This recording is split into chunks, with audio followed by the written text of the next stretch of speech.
Salam dostlar, hər vaxtınız xeyir olsun. Ramazanın 22-ci gününə məxsus olan tapşırığı açıram. Baxaq görək burada nə çıxır.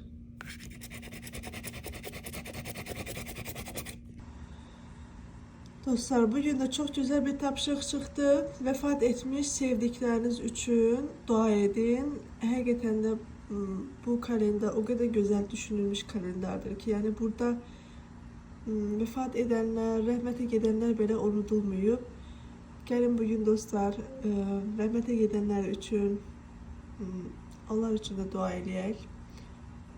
Mütləq ki, hər kəsin həyatında bir itki vardır. Rəhmətə gedən sevdiklər vardır. Onlar üçün bugün dua edək, Fatiha oxuyaq, bacara bilən Yasin oxuya bilər. Bu güzel tapşırığı da bugün yerinə yetirmiş olarıq. Bugün üzülürsən, bugün tapşırıq gecikdi. Amma günün sonuna qədər inşallah ki, eləyə bilərik. Məndən bu qədər. Özünüzə yaxşı baxın. Allaha əmanət olun. Hələlik.